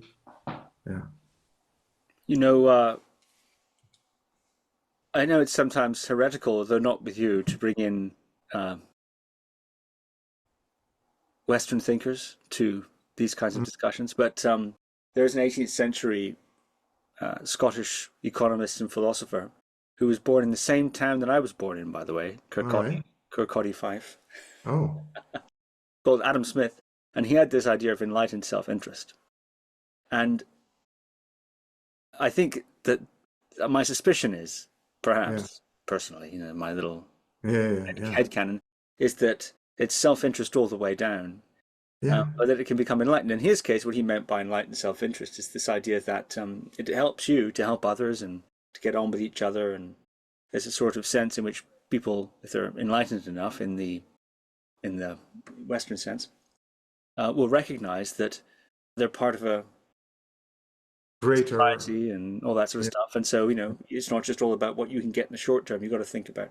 And I think there's quite a bit of that goes on in something like bodhicitta, certainly. And the joy and the happiness of the relocation of your concern from yourself constantly into benefiting others. It is an enormous relief in many ways, and it helps one face all kinds of mundane trials and tribulations, to have that method of easing the self-concern by thinking of others.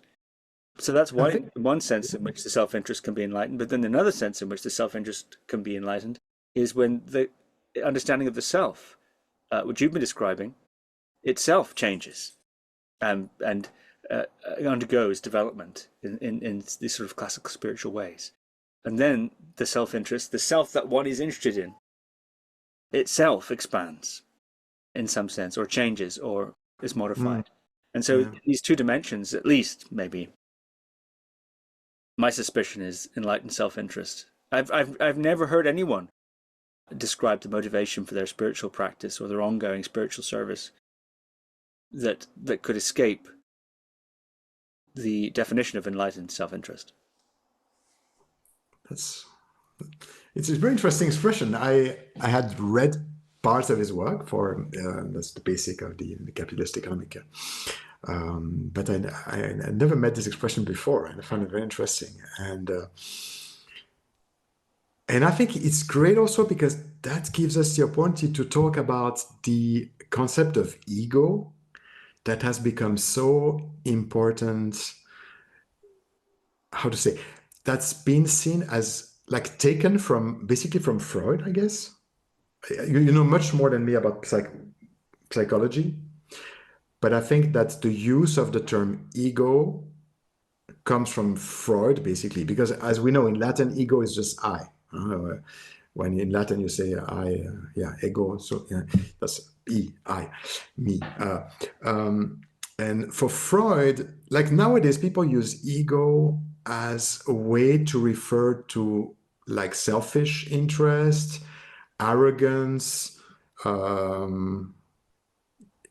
It's a kind of boogeyman or some kind of like bad thing, and they imagine that I am in check of my ego or something, and like I don't know what people are talking about, because like you can't be in check of your ego. What says I am in check of my is the ego itself, is the me, and an ego is not such a bad thing. I mean, for Freud, you know this better than me, but for him, the ego is this kind of middle. It's like the conscious self that's kind of mediating two forces. There's the raw impulse, like the small child desire to eat good food, and to like the pure desire of what we want, the greed, the lust for life, the things, and the superego, which is all the rules that we have received from society and parents and education and everything, says no, you're not allowed, you should not do that, you're not a good person if you do this, or you should have good manners, So we have internalized these laws that are superego, and then we have this raw impulse but both are unconscious. And the ego is the conscious self that tries to manage these kind of contradictory forces, right? That's more or less what Freud is saying. So we got the term from Freud, but then we turn it into something else, which becomes the thing that we have to kill to become enlightened, basically, no? I mean, people talk about ego death, about as if like the goal of enlightenment, some kind of corrida where you have to slay the bull like Mitra and kill the ego, and then boom, I'm greatly enlightened, become a saint or something. It doesn't make much sense, because, and I think that's also if people imagine that, they're going to be disappointed, because the ego structure is something needed to have an inhuman experience, basically. Like we need some kind of structure to feel the difference between an agent and the rest of the world around us. I mean, when you drive a car, if you don't have a sense of self at all, you are sure to make an accident, like, oh, this lovely truck is one with me. No, we need, so even the people who claim, and I've experienced that for a while, it's like when you lose the sense of agency, it's like for some time you can have the sense that you are not doing anything, that just life is happening. Or you can have a sense that the sense of self is not anymore localized inside your body somewhere, like you are some kind of cloud. That can be experienced, okay? But then the way the person experiencing that subjectively behaves with other people still behaves with this ego structure that has a sense of me. I'm not the same person as somebody I'm talking to, So in a way, that it's the same consciousness that sees you now, that sees me through your eyes. We know that, but at the same time, there's a need for this ego structure without which we cannot function normally. That's needed. So imagining that spirituality is about killing the ego is wrong, and imagining that ego is or must be this kind of boogeyman that we can keep in check, or some kind of dog that can sometimes bite the neighbor or not. I don't know. I mean, maybe it's other terms should be used, and I think we have some other words for that. Like when somebody is too like prideful, arrogant, or self-concerned, narcissistic. I mean, there are different words to refer to this kind of super selfish self-interest, or we can use like inflated ego, maybe, but. So anyway, I just wanted to address and seize the opportunity to talk about this, because I think that's something people misunderstand often, and I think it's been used also by cult leaders to justify people's surrender. Okay, because if you succeed convincing people that the purpose of spirituality and the end goal is to completely kill or go transcend ego, or whatever. The way they make you understand it is that you should have no self-interest. And often it translates by, okay, you give me your wife, you give me your car, you give me your bank account. That's what we saw a lot in these cults. And unfortunately, it continues. So I think it's a dangerous concept, because it's also a way by which people exploit it to believe something that doesn't exist, and to actually try to be egoless, in a sense of being taken advantage of by people who pretend to be egoless and know actually very well what their often material interest is. Okay, so again, I think for spiritual people, and me the first, so-called spiritual people, don't listen to what they say, see also only, but see mostly how they live, what they do, and I think I learned a lot in life by, at some point, stop listening to people, but seeing what they do in reality. Because some people are very good at telling you another things, like gaslighting and making you believe that, but you just see, like, who's the guy who's accumulating sports cars, and while his students, disciples, are starving living in a hut or something. Just see the way things are. Yeah. So anyway, that's the small thing about ego, but we were talking about this for something else that was related to the enlightened self-interest. And I think, what I've noticed after this awakening experience, that some friends had more or less at the same time, when we were all around the Daniel Ingram and kind of folks forums back then, around 2009, 2012, is that everybody at some point completely lost interest for spirituality and started to be very concerned by political and social issues. Okay, so I found it interesting because there you can see a move of like, it's not anymore about me. It's actually about changing stuff for good around me. It's about taking care of people, my family, my friends, my neighbors, my country, my people, whatever, the world, you know. So sometimes it can be a bit extreme because it's emotionally charged also, but you can see this move. There's a change of concern. It's not anymore about me.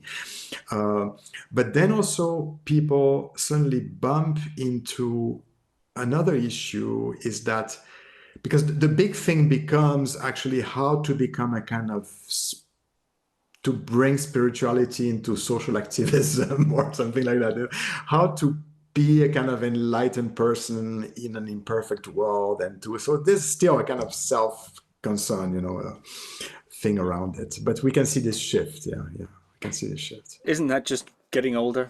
Is that as people get older, they tend to, their interest tends to shift from their sort of quest of defining oneself and investigating oneself in the younger life to What I saw about issues and the post, politics and so on. right. I think the post-awakening concern about social and political issues is not only because there were some people, like I've seen this with Alan Chapman, who was only 34 years old.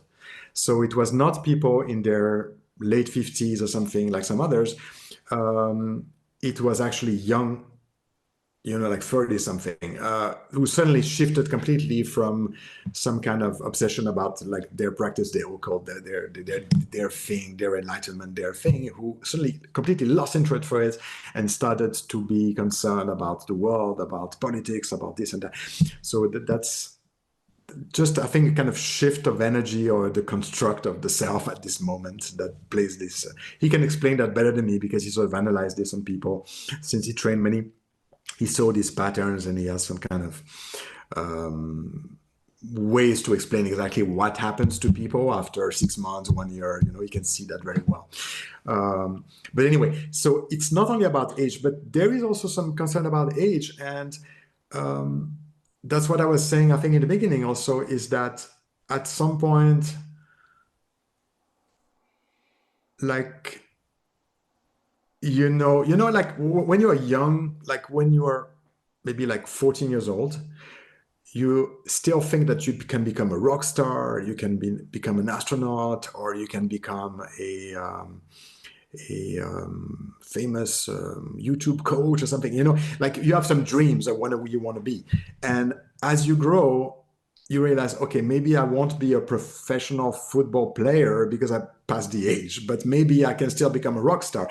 And as you know, like gradually the options become less and less. You've got less anxiety after, because all these options is a source of, Jean-Paul Sartre talked a lot about this. The more options you are, the more existential despair you have. So life become more simple. That's why my Japanese Zen teacher, I was 23 or something. He was my age now, 50 something back then. And he was telling me, you will see, like at my age, there's less option, but life is in a way more enjoyable because it's simpler. You don't have to worry about, you know, you've got your wife, you have your home, you just do your job. It's simple. But then you go to another concern. It's true, is that like okay, like my options are less and less. Even if I still have maybe 20, 30, 40 years to live, but still. And then how to sort of leave an impact, how to you know, like before you transition to some other state, what to leave, first of all, to your own family, to your children, to your community, to maybe some friends, some students, some whatever. There's a kind of feeling of, you want to leave something, you want to bring something to the world, because also, okay, now that's not true for everyone, but that's happened for me, and I've seen it also happen to other people, is that also at some point when these kind of energy channels and stuff start to move and open like psychic senses and stuff, people also have like recollections of past life or interact with spirits and learn more about themselves.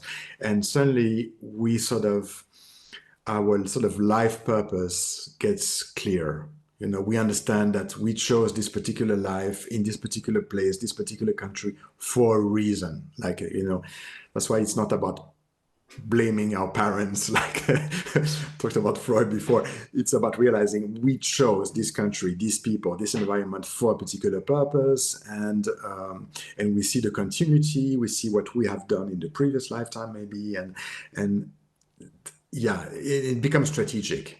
And why? And because it's strategic, and this purpose is not necessarily what people imagine. Like some people imagine, like the New Age people imagine the purpose is to be a healer or to be whatever. Some people imagine the purpose to be a teacher. Some people imagine is not necessarily. There are many, like each person, I believe, has a very specific purpose, or can, you know, you choose to, you have time, you don't need to do everything in one, but there's a type of purpose. Like you have a purpose, that's your, like your logos, you know, like you do so well what you're doing, Stephen, and that's probably your purpose. You're made for that, you know. And some people find their purpose on the late. And sometimes this purpose is, or maybe we have different purposes at different stages of life also. Like we do this for 10 years and then we move to something else. So that's also the part. But anyway, so there is a kind of spiritual purpose that's often also like the reason why our soul was created in the first place. You know, there are some kind of energies that are made for a particular type of task.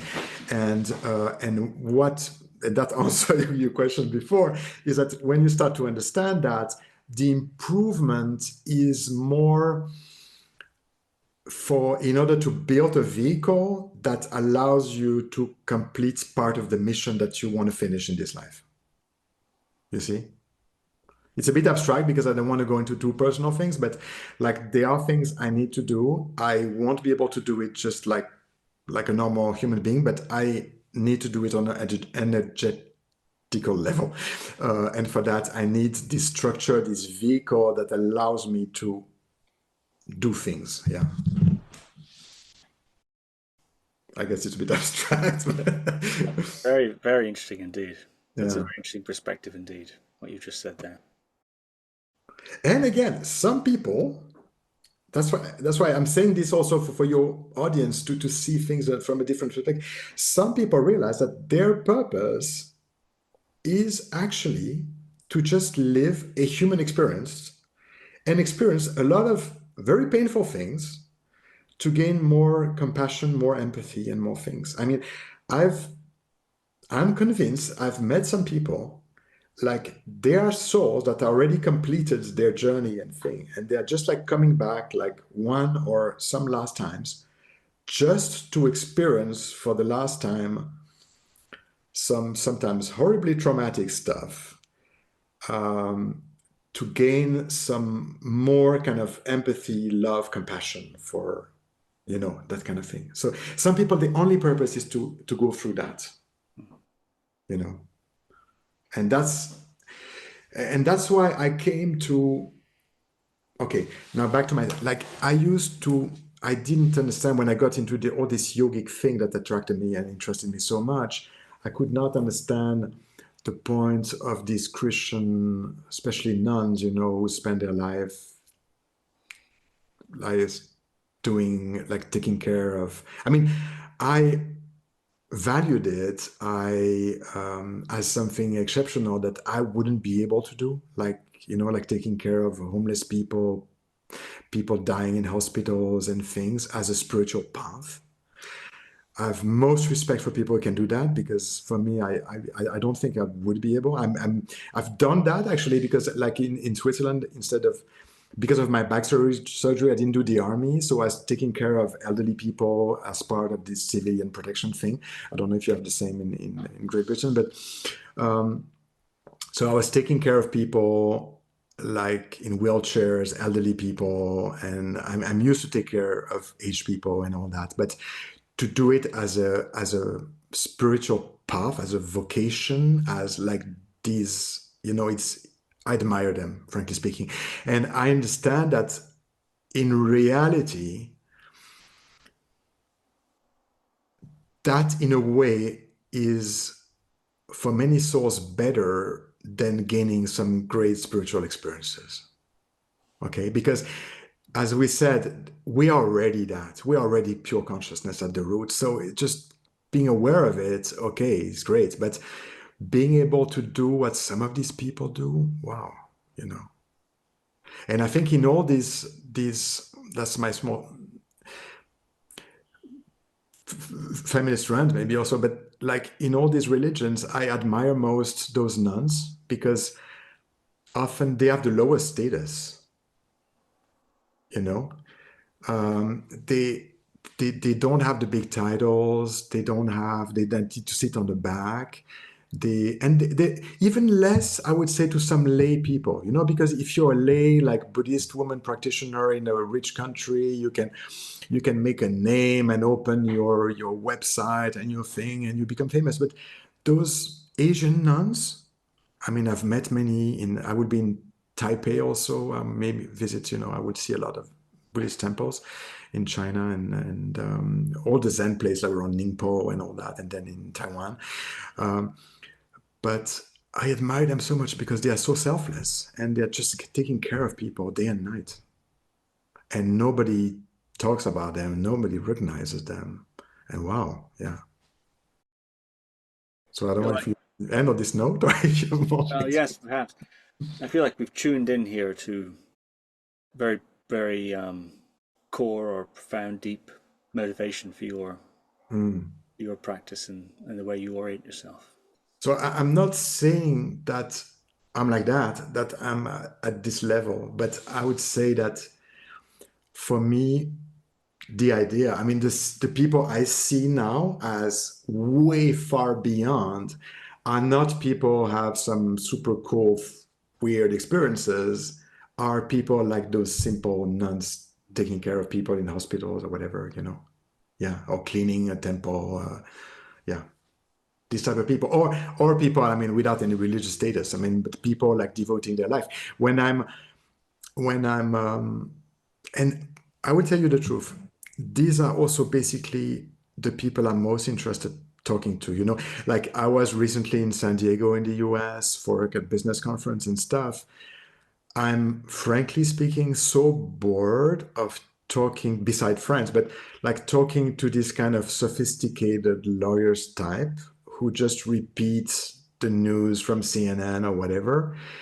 I'm interested to talk to the real people. Like whenever I take like Uber, I love to start discussing with like Mexican ladies or African guys. And I learned so many things from them because they see reality without the filter of our sophisticated education thing and the media. And they just see reality as it is.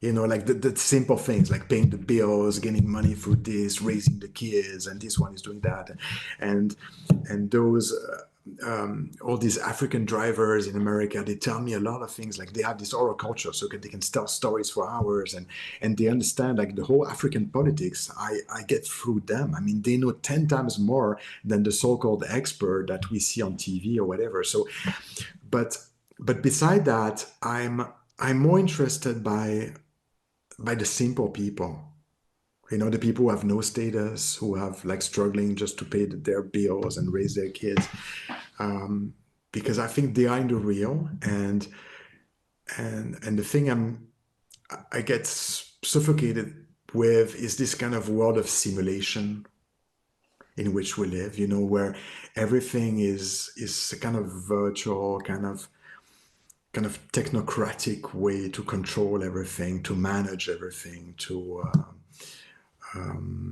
and we see this everywhere. And in spirituality, it becomes this way of turning everything into a product or into creating a kind of performance about thing. And it's how beautiful your candles look on TikTok and how great your crystals, you know.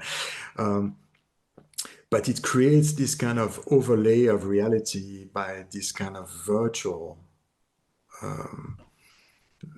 simulacrum of everything, you know, like dating also. I was talking on my son, like I was telling, like back then, and you remember that, like people would just meet, like we didn't have cell phones, so we just like met, you know, and real people. We didn't have like dating apps or something. I don't even know how this works. Things were simple, more, but now, I mean, I'm not saying it was better before. Some things are great now, but there's a lot of interface. There's a lot of things hiding reality, and sometimes just to get back to like normal, simple people, to spend time with these people, we learn so much. We learn so much. Yeah.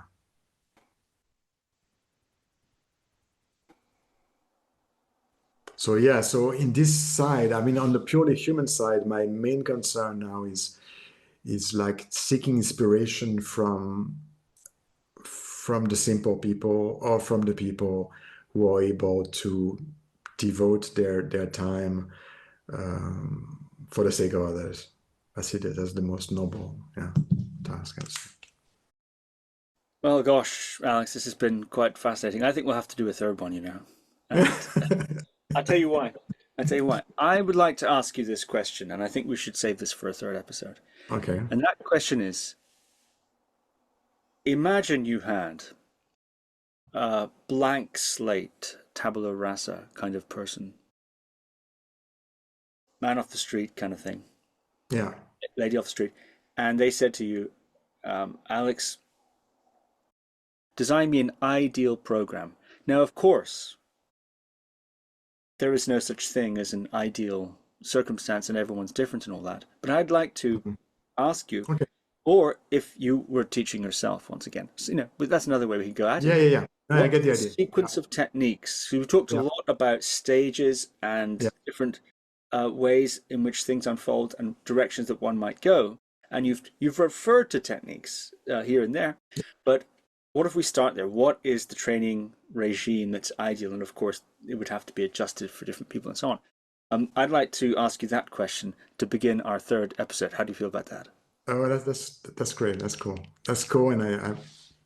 And I'll try to make it. I'm sorry, this time I use a lot of technical terms, but also I'm speaking to different people from different traditions. But yeah, something simple, easy to understand. And like if I was again like 15 years old or 20 or something, and I had to start again, or if I have to teach somebody who has no prior experience, what I would do exactly. Yeah.